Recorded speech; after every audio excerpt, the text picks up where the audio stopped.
آج کی تہلکہ خیز خبریں آپ کے سامنے میں رکھنے جا رہا ہوں، تو ویڈیو کو شروع سے لے کر اینڈ تک پورا دیکھیں۔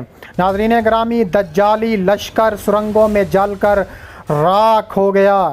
ایران نے اسرائیلی سرحدوں پر قاتل بم بھیج کر اسرائیل کی اینٹ سے اینٹ بجا دی۔ امریکہ اسرائیل میں پھڈا سامنے آ گیا، اور آخر میں بتائیں گے کہ فائنلی اللہ کے شیر جیت گئے۔ ویڈیو کی تفصیلات میں آگے بڑھنے سے پہلے ہماری ویڈیو کو لائک کر دیں، چینل کو سبسکرائب کر کے بیل آئیکن پر ضرور کلک کر دیں۔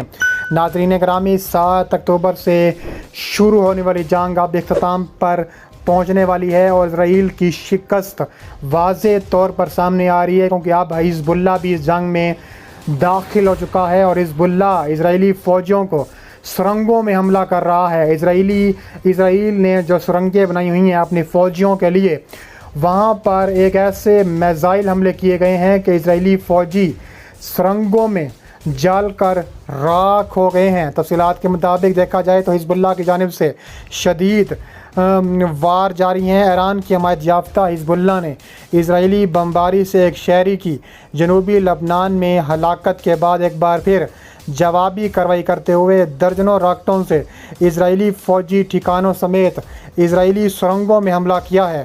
اس سلسلے میں حزب اللہ کے جاری کردہ بیان میں کہا گیا ہے کہ اس کی طرف سے درجنوں کی تعداد میں راکٹ فائر کیے گئے، اور ان راکٹوں کا ہدف اسرائیلی فوج کی بیرکیں تھیں، اسرائیلی فوج کی سرنگیں تھیں، اور یہ ایک لبنانی شہری کی ہلاکت کے جواب میں فائر کیے گئے ہیں۔ حزب اللہ فلسطینی مزاحمتی گروپ حماس کی اتحادی ہے۔ 7 اکتوبر کے بعد سے اس نے اسرائیلی فوج کو لبنان کی سرحد پر جھڑپوں میں الجھا رکھا ہے۔ حزب اللہ اور اسرائیل کے درمیان 7 اکتوبر کے بعد سے یہ جاری جھڑپیں 2006 کے بعد سے دونوں کے درمیان اب تک شدید ترین ہیں۔ دوسری جانب اسرائیلی فوج کی طرف سے کہا گیا ہے کہ اس نے حزب اللہ کی جانب سے تقریباً 15 راکٹوں کو آتے ہوئے دیکھا ہے، تاہم ان میں سے 10 کو کامیابی کے ساتھ فضا میں ہی روک لیا گیا، اور ان کو روک لیے جانے سے یہ کوئی نقصان نہیں کر سکے۔ اسرائیلی فوج کی طرف سے یہ بھی کہا گیا ہے کہ اس نے لبنانی گاؤں یا رین میں حزب اللہ کے فوجی انفراسٹرکچر کو نشانہ بنانے کا کہا گیا ہے۔ اس سے قبل منگل ہی کے روز لبنانی سرکاری میڈیا نے رپورٹ کیا تھا کہ اس نے اسرائیلی بمباری سے جنوبی لبنان میں 50 سالہ محی الدین نامی ایک شخص ہلاک ہو گیا تھا، اور اس شہری کی ہلاکت کے بارے میں انہوں نے بتایا ہے کہ اسرائیلی بمباری سے اس کا شہر کا گھر بھی تباہ و برباد ہو چکا تھا۔ اس کے علاوہ اب تک اسرائیلی بمباری سے لبنان میں 493 ہلاکتیں ہو چکی ہیں، جن میں عام طور پر 96 کی تعداد میں عام لبنانی شہری ہیں، جبکہ باقی حزب اللہ کے ارکان بتائے جا رہے ہیں۔ دوسری جانب ایران نے میزائلوں اور فضائی دفاعی نظام اسرائیل پر میزائل اور بم چلا دیے گئے۔ ایران نے اسرائیلی سرحدوں پر قاتل بم بھیج کر اسرائیل کی اینٹ سے اینٹ بجا دی۔ تفصیلات کے مطابق ایران نے مقامی طور پر تیار کیا گیا ایک نیا میزائل ڈیفنس سسٹم بھی اسرائیلی سرحد پر تعینات کر دیا ہے۔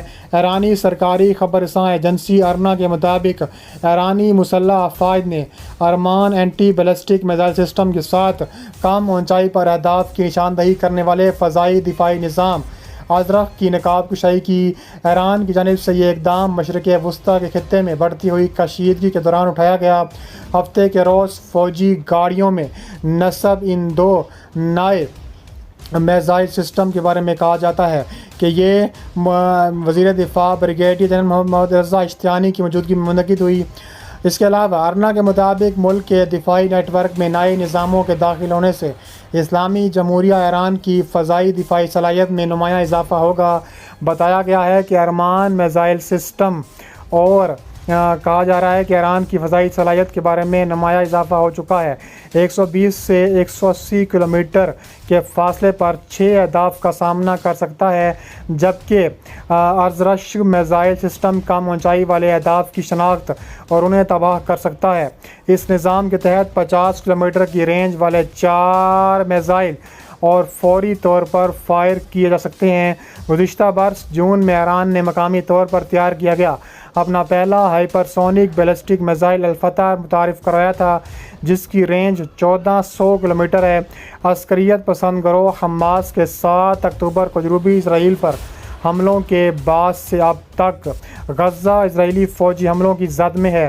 اس دوران یمن میں ایرانی حمایت یافتہ حوثی عسکر پسندوں نے غزہ کے رہائشیوں کے ساتھ اظہار یکجہتی کے لیے بحیرہ احمر میں امریکہ، برطانیہ اور اسرائیل سے منسلک بحری جہازوں پر حملے کیے۔ حوثیوں کے حملے کے جواب میں امریکہ نے یمن کے اندر حوثیوں کے فوجی اہداف کو نشانہ بنایا۔ اس کے ساتھ ساتھ ایرانی حمایت یافتہ گروپوں کی جانب سے عراق اور شام میں امریکی فوجی اڈوں پر حملے کیے گئے۔ اس کے علاوہ کہا جا رہا ہے کہ ان کے جواب میں امریکہ نے ان گروہوں سے منسلک تنصیبات کو بھی شدید قسم کا نشانہ بنایا ہے۔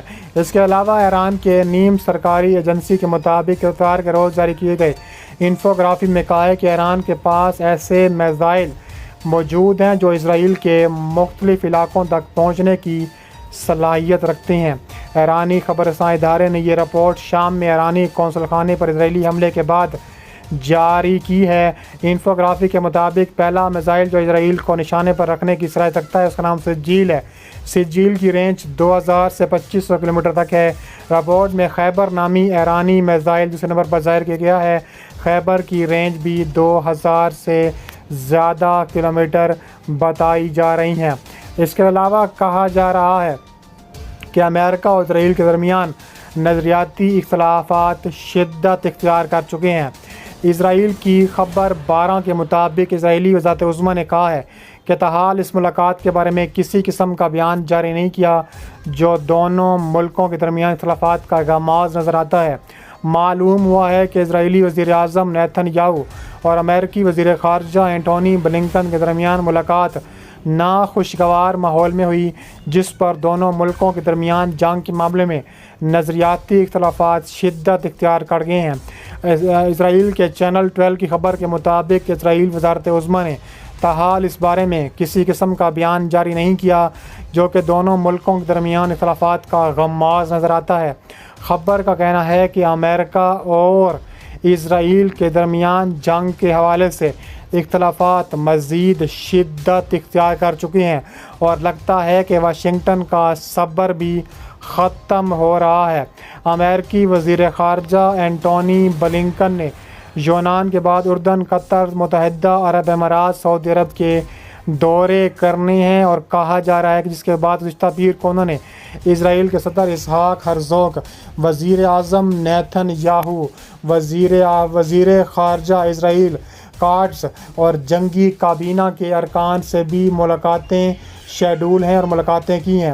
امکان ہے بلنکن فلسطینی حکام سے ملاقات کے بعد مصر روانہ ہو سکتے ہیں۔ دونوں ملکوں کی فوجیں انتہائی شدت اختیار کر چکی ہیں اور اختلافات انتہائی شدت پہ پہنچ چکے ہیں۔ کہا جا رہا ہے کہ تابڑ توڑ کارروائیاں کرنے کے لیے اسرائیل ہمہ وقت تیار بیٹھا ہے اور امریکہ اس کو منع کر رہا ہے کہ ایسے اس سے باز رہے۔